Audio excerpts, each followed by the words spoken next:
बहुत समय पहले एक समृद्ध राज्य में एक महान और उदार राजा हर्ष रहते थे। उनकी दयालुता के लिए वे दूर दूर तक प्रसिद्ध थे।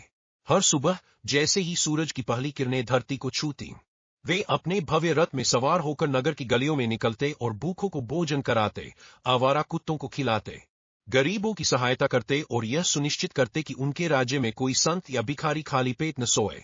लोग उनकी उदारता की प्रशंसा करते और उन्हें निर्बलों के रक्षक के रूप में सम्मान देते थे।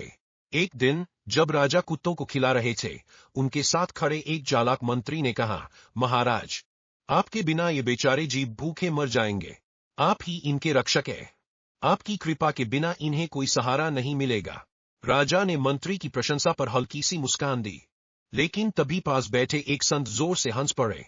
आश्चर्यचकित होकर राजा ने पूछा, हे ज्ञानी पुरुष, आप क्यों हंसे?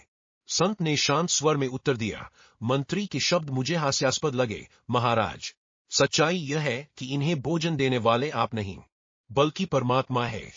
हम तो मात्र माध्यम हैं। असली दाता तो वह ऊपर बैठा है। जब भी हम कुछ दे तो प्रेम से दे, अहंकार से नहीं। प्रेम ही वह भाषा है जिसे सभी प्राणी समझते हैं।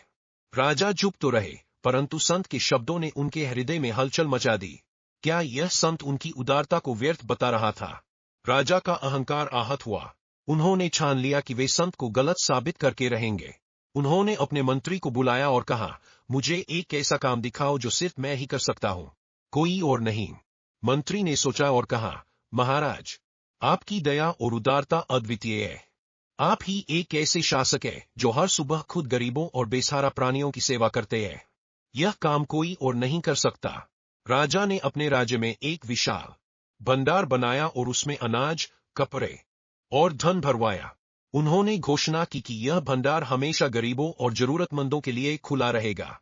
उन्होंने यह भी आदेश दिया कि कोई भी व्यक्ति बिना किसी बाधा के इस भंडार से ले सकता है। लेकिन कुछ ही दिनों में भंडार खाली हो गया। राजा ने सोचा कि यह संत के शब्दों का परिणाम है, लेकिन उन्होंने तब महसूस किया कि दरअसल उन्होंने गरीबों को मदद देने का तरीका बदल दिया था। पहले वे खुद लोगों को भोजन और सहायता देते थे। अब उन्होंने एक प्रणाली बनाई थी जहां लोग अपनी जरूरत के अनुसार मदद ले सकते थे। उन्होंने महसूस किया कि सच्ची उदारता में अहंकार नहीं होता। उन्होंने संत के शब्दों का महत्व समझा और अपने अहंकार को त्याग दिया। उन्होंने सीखा कि प्रेम से दिया गया दान ही सच्चा दान है।